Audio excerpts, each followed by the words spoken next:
అందరూ బాగున్నారు కదా? నేను కూడా చాలా చాలా బాగున్నానండి. క్లైమేట్ కూడా చాలా చాలా చాలా బాగుంది. నాకైతే చల్లగా హాయిగా ఉంది, చలిగా అనిపించట్లేదండి. కాకపోతే మనకి ఇలాంటప్పుడు ఏమనిపిస్తుంది, ఏం గుర్తొస్తాయి? పకోడీలు, లేదంటే సూపులు. అందుకే ఇంక వరుసగా రకరకాల సూపులు వీడియోలు చేసేద్దామని డిసైడ్ అయిపోయా. కానీ ఈరోజు వీడియో సూపుది కాదండి, చక్కగా తోటకూర జీడిపప్పు వేసి గట్టి పకోడీ చేసేసా. ఇంకా టీ పెట్టుకోవడమే తరువాయి. మా వారు వచ్చాక టీ పెట్టేసేసి చక్కగా చక్కగా చక్కగా ఎంజాయ్ చేస్తూ తింటామన్నమాట.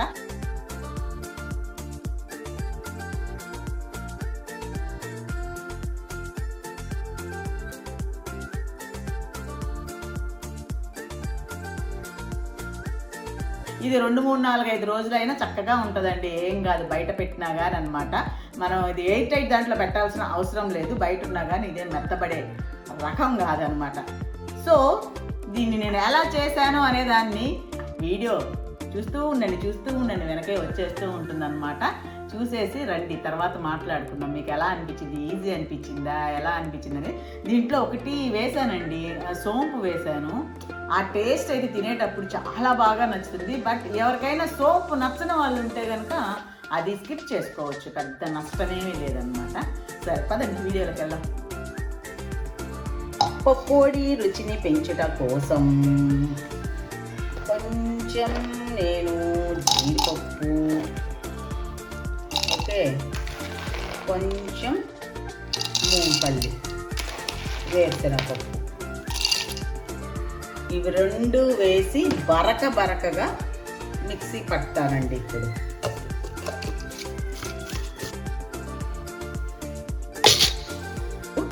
అదే దాంట్లో అల్లం, 2 పచ్చిమిరపకాయలు,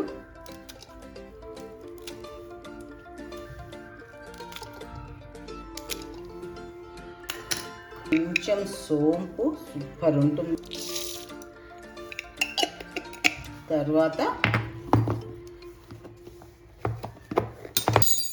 కొంచెం జీలకర్ర.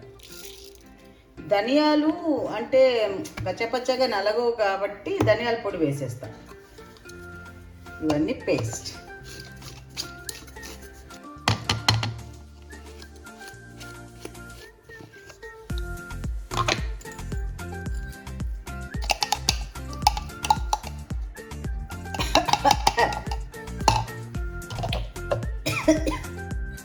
హాయ్. ఇప్పుడు తోటకూర పకోడీకి అన్నీ రెడీ అయితే చేసి పెట్టేసుకున్నాను. క్లైమేట్ చల్లగా ఉంది. సో ఇలాంటప్పుడు పకోడీలు సూపులే కదా మనకు. తర్వాత చక్కగా సన్నగా తరిగి పెట్టుకున్న తోటకూర తీసుకున్నాను. దాని తర్వాత బరకగా అనుకుంటే అట్టొచ్చిన కొంచెం ఎక్కువ వేసుకుంటున్నాను, మధ్యలో తగిలితే బాగుంటుంది కాబట్టి. జీడిపప్పు, మన వేరుశనగపప్పు కలిపి వేసాను. తర్వాత మనము గ్రైండ్ చేసి పెట్టుకున్నాం కదా, అల్లం, పచ్చిమిరపకాయ, సోంపు, జీలకర్ర,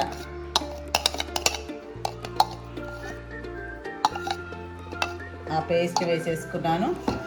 దాని తర్వాత కొంచెం పసుపు,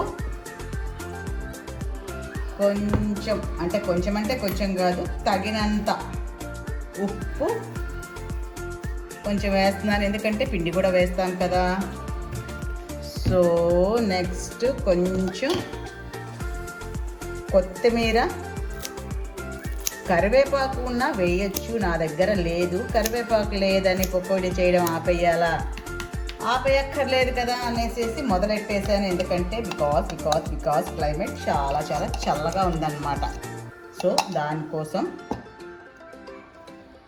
అన్నీ వేసేసాం కదా. ఇప్పుడు 1 కప్పు, అంటే ఈ కప్పుతో తీసుకుంటున్నాను. ఇది వచ్చి బియ్యం పిండి 2 కప్పులు వేస్తున్నాను. శనగపిండి ఇది 1, 2 కప్పుల శనగపిండి. సో వేయాల్సినవన్నీ అయితే వేసేసాము. ఇప్పుడు దీన్ని చక్కగా, నీళ్ళు అస్సలు వేయనవసరం లేదన్నమాట. ఈ తోటకూరలో ఉండే నీరుతోటే మనం ఈ పిండిని కలపాలి. తోటకూరని ఇలా గట్టిగా అంటూ ఉంటే నీరు వస్తుంది కదా, దాంతో కలపాలన్నమాట. పకోడీ ఏదైనా సరే రుచి పెరగాలంటే ధనియాల పొడి కంపల్సరీగా వేయాలి. నేను ఒక 1/2 స్పూన్ అయితే వేసేసుకున్నాను.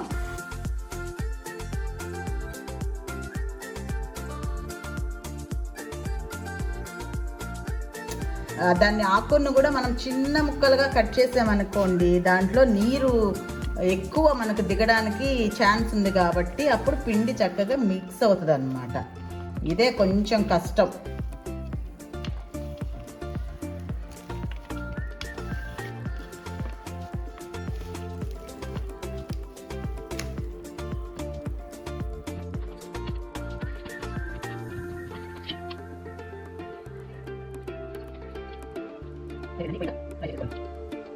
నూనె కాగిపోయిందండి.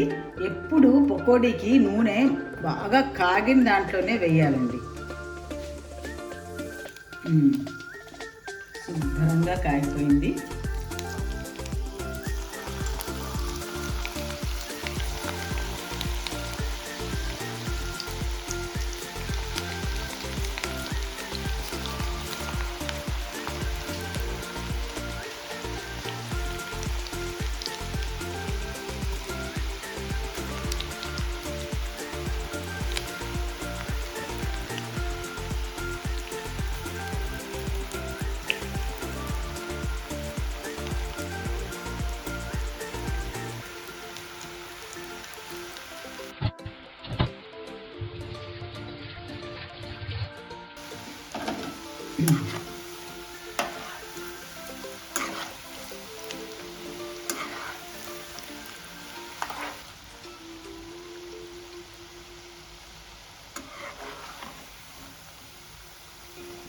వేగిపోయాయి చక్కగా. ఆ జీడిపప్పు గుమగుమ కూడా తెలుస్తోందండి, తెలుసా? ఇప్పుడు ఫ్లేమ్ తగ్గించాను. చూసారా చూసారా ఎంత బాగున్నాయో.